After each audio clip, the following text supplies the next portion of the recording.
Now, Sports Talk with Brodes. Here's Hunter Brody. What is going on, everyone? Wow, do we have a good show for you today?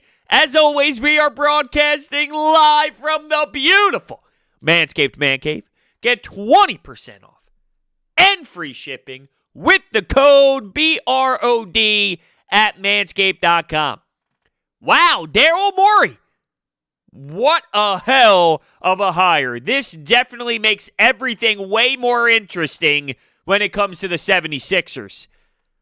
I knew that this was going to be one of the biggest off seasons in franchise history when Brett Brown was let go and they were opening the doors to change the philosophy of this franchise. But I questioned, and I was very nervous because Joshua Harris is a joke. The ownership group, they have problems. The ownership group has a huge problem, and I didn't feel safe with those individuals making the decisions. And I feel that based off of what they have done to this point, that they recognize that as well. They understood, hold on a second, we suck at what we do. We need to get people in here. Not only that, it sells it to the fan base as well that we are going to change the philosophy. We are going to hire a ton of experienced people in this league, a ton of veterans throughout the NBA in specific roles in our front office, and that will get people excited, back on board.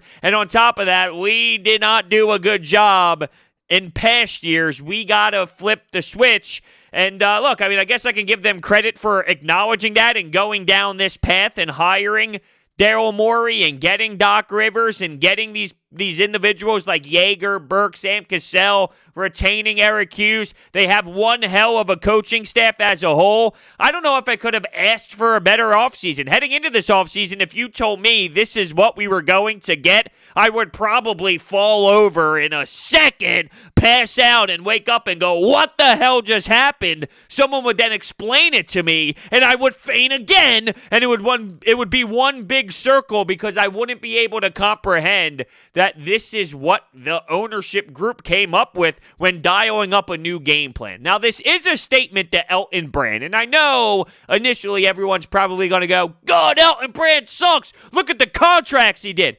I can't put all of that on Elton Brand because there were so many decision makers involved in the past with this front office. I don't know if Elton Brand really had that final say and pulled the strings on what occurred last year with the contracts and the moves that were made. So with Elton Brand now not having the last say, that's a statement, and I wonder if he feels, hold on a second, are the 76ers pushing me out the door?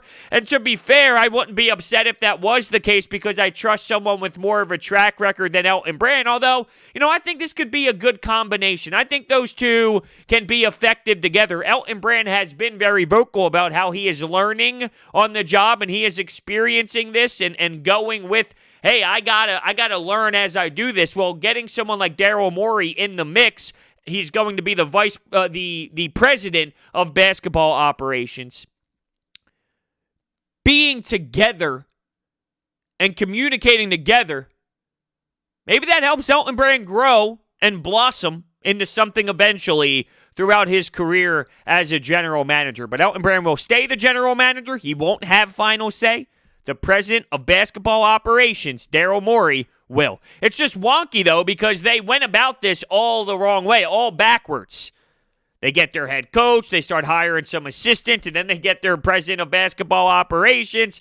The flow and the standard way to do things is definitely not how the Sixers did it, but let's be realistic. I think that is just a definition of how the Sixers are as a franchise as a whole from the process days to where they are now. So, look, I'm excited because I do think that they built an entirely new atmosphere, and it's an atmosphere that I never would have imagined in a million years the Sixers acquiring after getting swept by the Boston Celtics. You can make the argument that maybe that was a blessing in disguise and the best thing that could have happened. I'm also not going to freak out and automatically mean that this will relate to a ton of success. It's a good position to be in. I'm not going to knock the Sixers for being here, but Daryl Morey is known to make a ton of trades. I mean, this guy is flying people around, trading guys left and right, and I don't know what type of team has an obnoxious amount of success after changing the page every single time. I mean, one of the biggest knocks that I had when Brett Brown was here with this roster was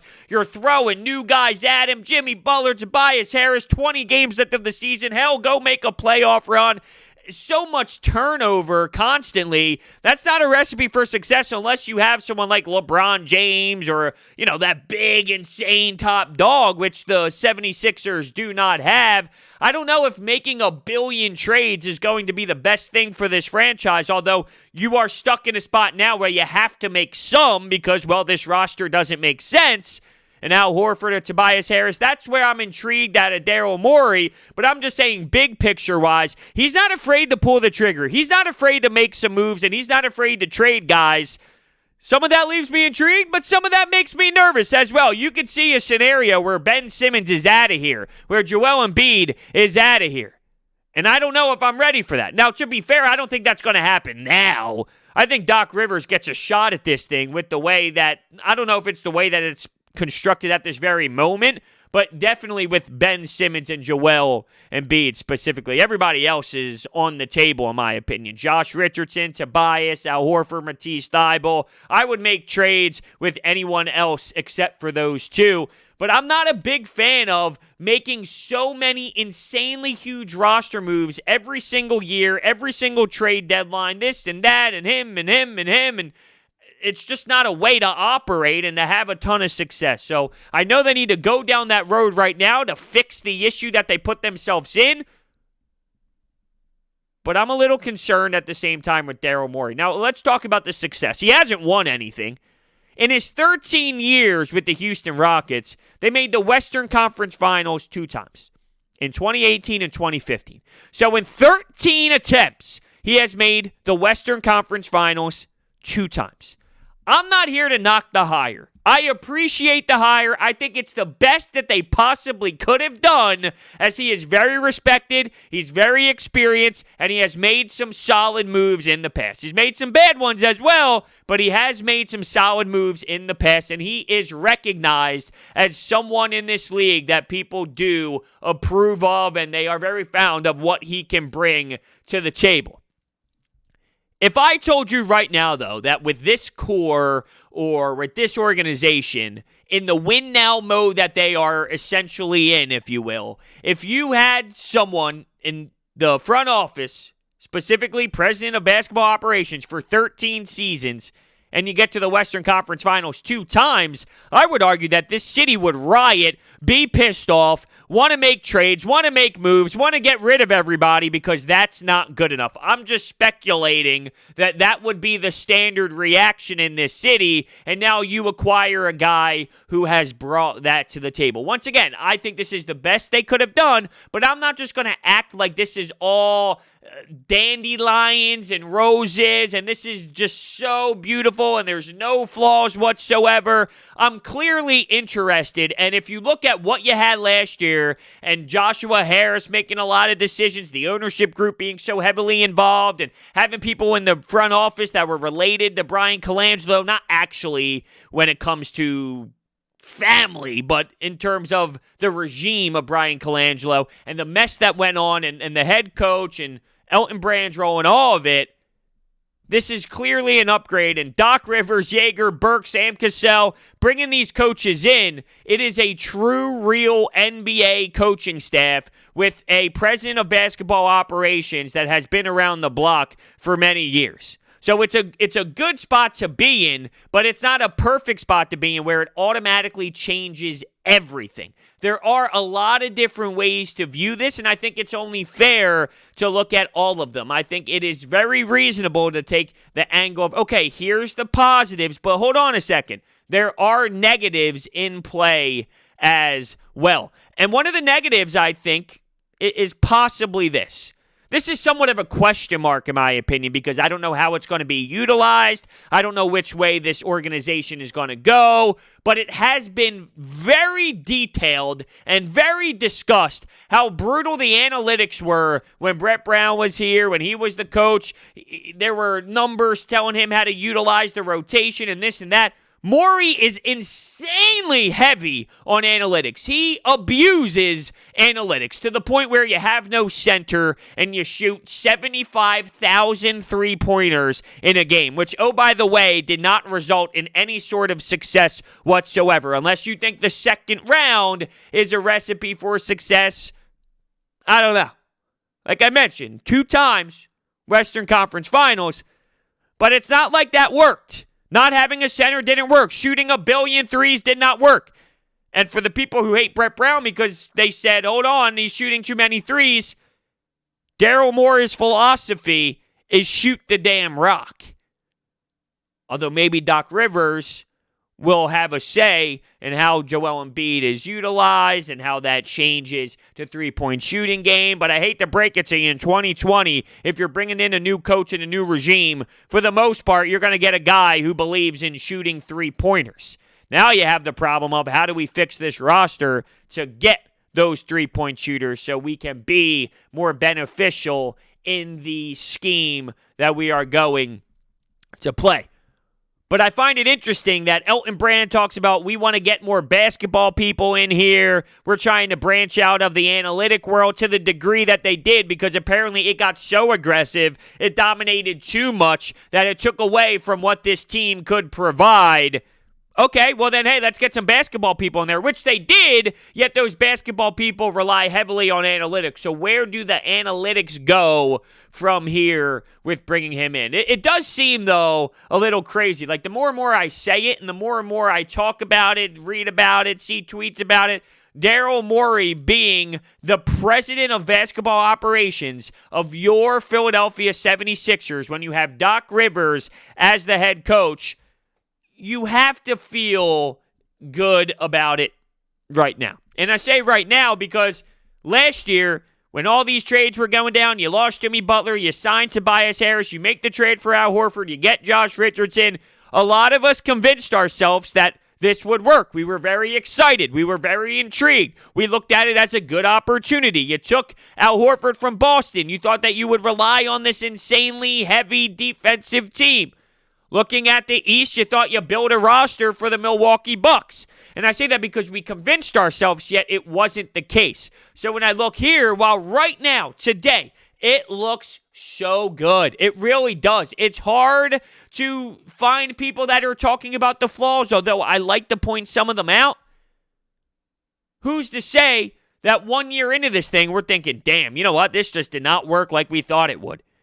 Daryl Morey was not afraid to pull the trigger, and he ruined this thing by making way too many damn trades. We wanted a guy in here who was willing to go out. I mean, when you look at his track record, he traded 4 first-rounders and Chris Paul for Russell Westbrook. I don't think that was very solid, although he did make some moves, finding Pat Beverly and acquiring James Harden and the whole Lowry and Dragic thing. He's had good moves. He's had some costly moves, but he's not afraid and he's willing. That could backfire. As great as that could be, that can also backfire as well. And I know that he's going to have a short leash on these 2 stars if things do not look promising after the first year. I can't find a way where it happens before Doc Rivers and this coaching staff gets their fingerprints involved on these 2 guys. But there is no doubt that the culture has been changed and shifted, which can bring out a totally different beast in this squad. And it really comes down to Joel Embiid and Ben Simmons. And, you know, I know the conversations around Brett Brown throughout his tenure here was he was too soft, he was a baby, he didn't force these guys to do anything. Ben Simmons is going to take that next step when he's ready to take that next step. The moves that were made, though, could be something that forces him to do it quicker than maybe it would have if they went down the same path. There is a factor and there is something to add to the equation where there is a new shock level involved with new voices. And this is like an overwhelming shift of new voices. This isn't just a, hey, there's just a new head coach. This is, you added a head coach, you added a ton of respected assistant coaches as well, and Sam Cassell, they're talking very highly of him and maybe being able to land a head coaching job very soon. Yeager, been an experienced head coach in this league. Burke, it's funny with Burke from Indiana. He had some pretty brutal words about Philadelphia in the past, and now they're resurfacing, and I'm sure Joel Embiid is going to have some comments on it, and I think he already did. I saw a bunch of people tweeting about Joel Embiid. I could be wrong, but I'm pretty sure I did see something about, what Burke said about hating Philadelphia and things of that nature, but it is a monstrous shift in philosophy and from a mental standpoint and from a veteran standpoint with this organization. That could be a shock factor to these guys. Like, hold on a second. This is a different beast. This is a different level now. I got to make sure I bring it. I got to intensify my game. This is a wake-up call, essentially. And as much as I rip apart the ownership group because I don't trust them whatsoever, I think basing this off of before we have hindsight and seeing how it all plays out, today when you look at everything that occurred since they got swept, I gotta say, look, this is arguably the best case scenario that you could have had to this point. Now, I want to tell you about my friends at DraftKings. DraftKings has brought their expertise to legal sports betting. It's a legitimate sports book based right here in the U.S., so you can rest assured that your funds are totally secure. DraftKings, America's top-rated sportsbook app, is safe, secure, and reliable. Deposit and withdraw at your convenience. Listen to this deal. It is an automatic no-brainer that you sign up. All new users have a chance to earn a sign-up bonus up to $1,000. Download the app and sign up using promo code BRODES, BRODES. Head to the DraftKings Sportsbook app now and check out all that they have to offer, including player props, live betting, and so much more. If sports books are not yet available in your state, don't forget DraftKings Fantasy app. They offer millions of dollars in total prizes every single week. And if you or someone you know has a gambling problem, crisis counseling and referral services can be accessed by calling 1-800-GAMBLER. Gambling problem, call 1-800-GAMBLER. So it was said that the Sixers like Morey's draft history and the fact that he can get shooters. This team definitely needs shooters, and I know I stressed how much I hated the roster turnover. It wasn't even year after year after year. It was like mid-season after trade deadline, after off-season, after, another season. Like, it's ridiculous, and I'm okay with getting new pieces and acquiring new guys and some bench help, but they were changing their roster to an insane degree that I don't think results in a lot of success, where you're adding these big names, you're moving these pieces in there. There's 20 games left. Hey, go at it. Hey, have fun. Hey, here's the playoffs. There's something to be said about playing with the same guys for a significant amount of time, gaining a lot of experience playing with the same guys on the court. Like, there's a reason why you look at teams where they go in the playoffs as a core, they lose, they come back, they lose, they come back, they go farther, they come back, they go farther, and they keep fighting their way into learning and gaining a ton of, knowledge being in those moments. You can add a fourth piece, or you can add a bench guy, a sixth man. After you fall in the playoffs, yes, it's natural to go out and think, okay, what were we away? Realistically, probably a shooter away is what people would say. So they go out and get that. But when you add a Jimmy Butler, when you add a Tobias Harris to a Ben Simmons and a Joel Embiid, and there's a handful of games left, and then you add Al Horford the following year after losing Jimmy Butler, it's just not normal. It's not normal whatsoever. And to think that that doesn't matter, well, then I don't think that you are accustomed to how sports actually work. It only doesn't matter when you have like not a Ben Simmons, a LeBron James or a Kevin Durant, and players that are just on another planet that isn't majority of the NBA. I had a thought. I lost a thought. Not happy that I lost the thought. Let's see if the thought can come back. Yes, I got it. With that being said, based off of where you handicapped your team, it's time to do it again. because you pretty much have to at this point. You got to unload something. You got to go out and get your shooters. And based off of Morey's track record, I would imagine that is the case, that he's going to find a way to unload these guys. I wonder, though, Tobias Harris, Doc Rivers, and Tobias, they've had success as a unit before. They've implemented the pick and roll with Tobias Harris, and that was something that was a difference maker in his career in Los Angeles. And I think you're going to see that all around the team. A lot of pick and rolls, maybe not so much a 1 and 5 pick and roll, but guards doing picks as well, which can separate your man and get certain matchups that you would like. Tobias Harris with a 1. So Tobias Harris with the guard, getting the pick and roll to a spot that you like. I think that was what I heard Coach Doc Rivers speak about before in the past when it came to success with Tobias and how he utilized him in the past and how he got the most out of him in the past. So keep an eye out on that. I do feel, though, that you're going to see some sort of movement, and I do support it. I just don't want it a billion different times, and the track record of Morey will show you that he has done that because he's like second in the league in trades. The Rockets were, and number 1 was the 76ers. So he's not afraid to pull whatever type of strings that he pulls. It could be a blessing, and it could be a curse. I would be open, though, to Tobias, Al Horford, Josh Richardson, Matisse Thybulle. I would be okay with it. I know Matisse Thybulle is like a questionable one. I might get blasted for that. How can you say that? Look at what he's done defensively. I like what he did defensively. I think he can grow into a nice role player in this league. He needs to figure out the shooting. But I also think that whether it's the same style of player or not, you can find good role players in this league easier than some other pieces. And if Matisse Thybulle helps you in certain areas with the poor roster construction, or if he helps you with getting money off the books, and then that money can help you go out and get another player, well, guess what? Then I'm here for it.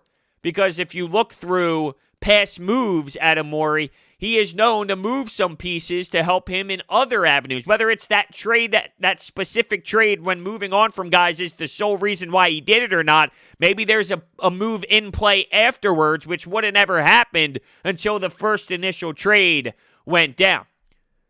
So Dwight Howard, he did a good job with that early in his career with the Rockets. He made some nice moves. Everyone talks about Tracy McGrady, and there was some Yao Ming stuff that happened right around that early spot in his career. I mean, there was definitely interesting things that occurred, but he hasn't won the actual championship yet.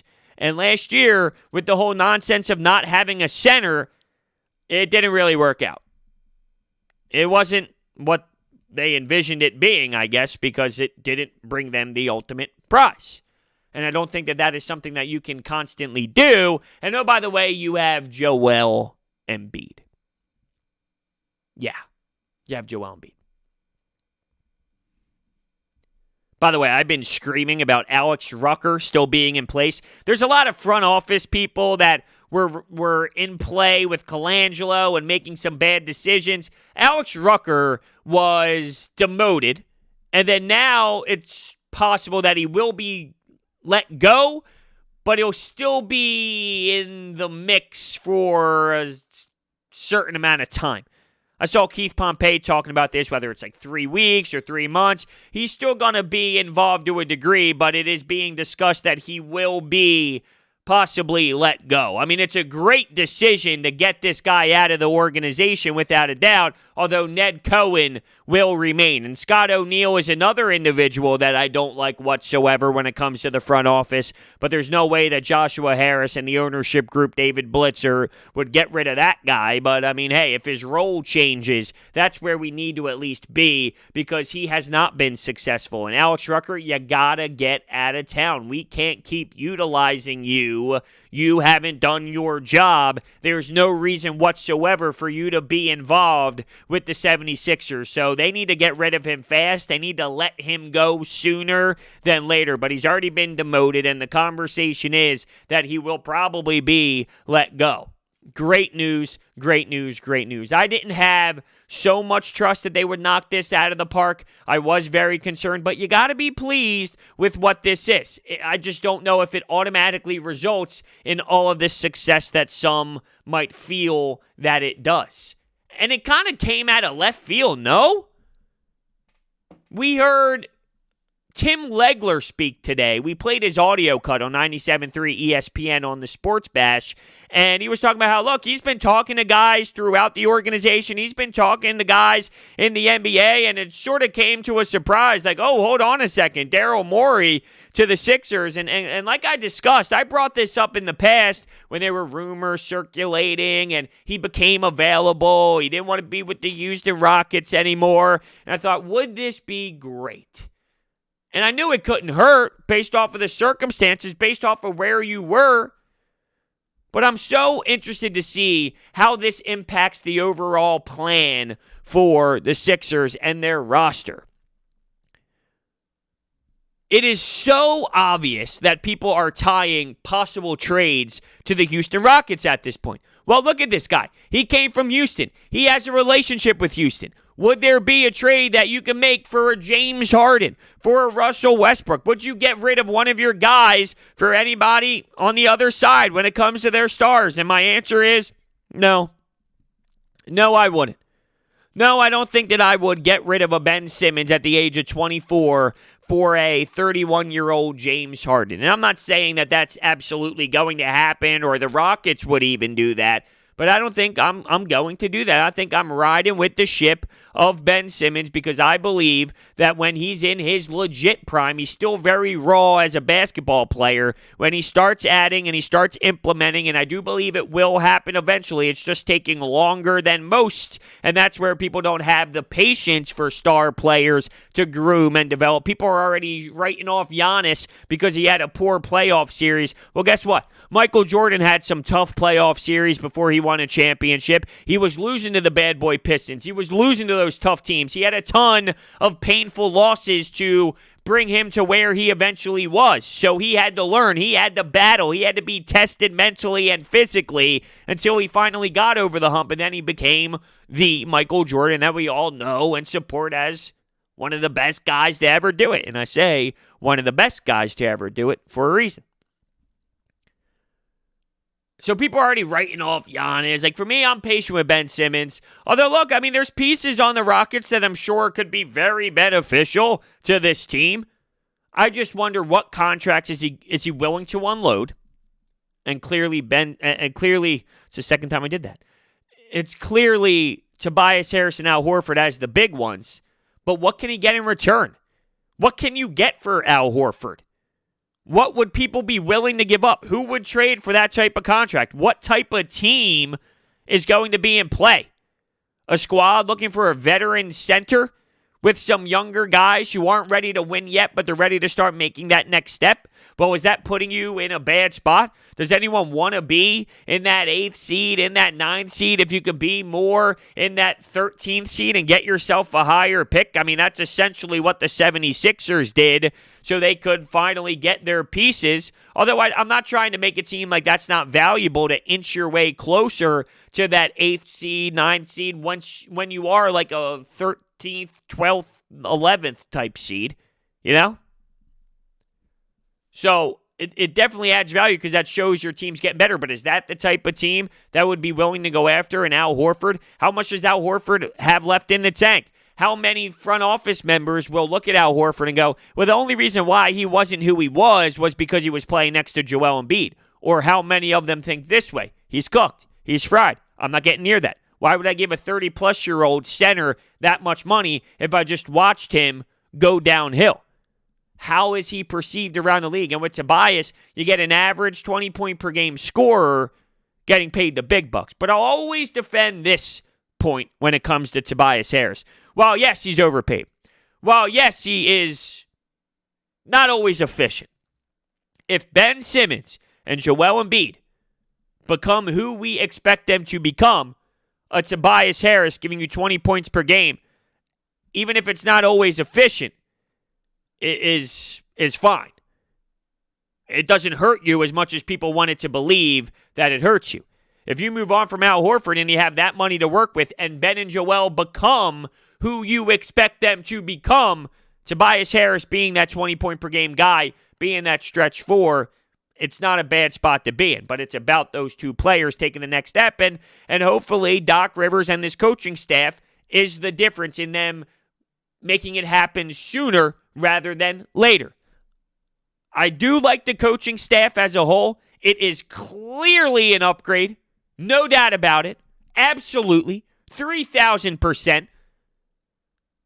But sometimes in the NBA, it also comes down to the players' will.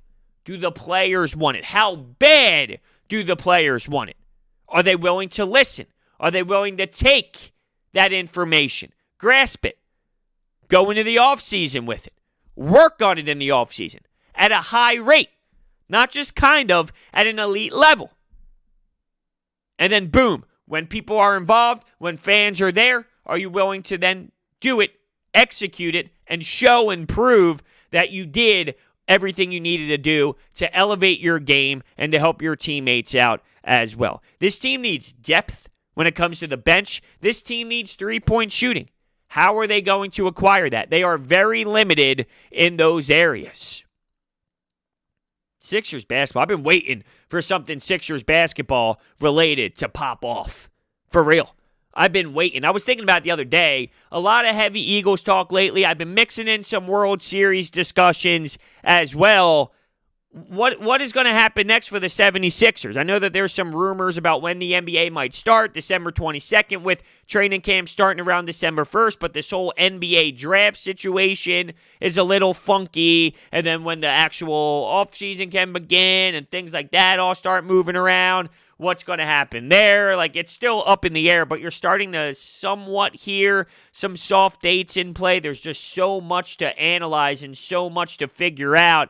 It's a weird spot to be in. We would normally be a decent amount of games into starting this whole thing off, whether it's the Philadelphia Flyers or the 76ers. They would be getting going, and you'd see action on the floor at the Wells Fargo Center. Right now, we're questioning if December 22nd is their real date to start things off. I think around Christmas area is probably the way to go. You can't have your NBA Finals, though, compete against the NFL. It's not going to work. It will not work. It's not how they should operate. They need to find a way to get away from that, whether it's August or July. I find it hard to believe that it would be May. You're hearing maybe a 72-game schedule, and that has a lot to do with the contracts with the regional networks and the networks as a whole.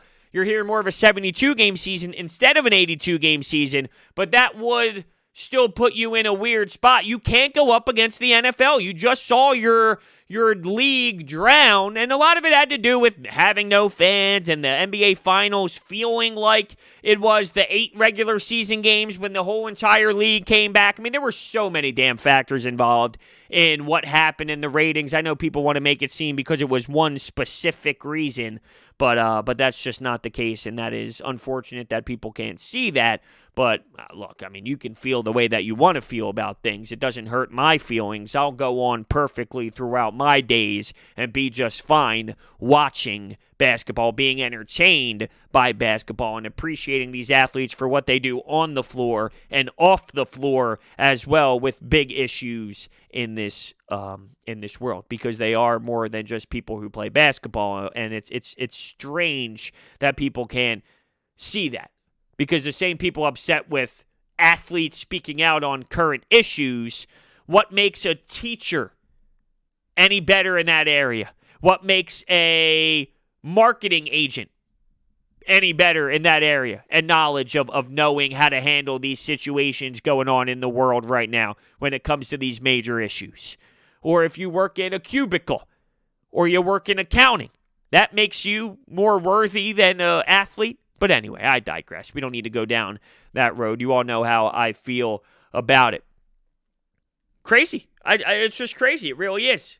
I'm excited. I'm intrigued. But I'm also more skeptical than others, I think, because it's not all outstanding. There is some things to worry about. But without hindsight, I see more positives than the negatives. The positives outweigh the negatives with all of their moves to this point so far. And it felt like the Sixers had a bunch of juice sucked out of us, as if we weren't excited about this team. You got swept by the Celtics. They had no identity. Who are they? What are they going to do? I have to admit, I think that there is an entirely new buzz surrounding this team. And that's good. I mean, there's no doubt about it. It's good, and I can't wait to see where they go from here. So this episode is sponsored by Orbit Energy and Power. With over 20 years of experience in the industry, they are home to your solar experts in both residential and commercial projects. They are dedicated to making sure your project is completed easily and properly by using high-quality materials and trained professionals to get the job done right. Their solar program helps eliminate your electric bill completely. They offer flexible financing solutions such as $0 down. They also provide water purification systems, backup energy services, battery storage, and more. The information is all down below. Thank you so much for listening, and I will see you next time.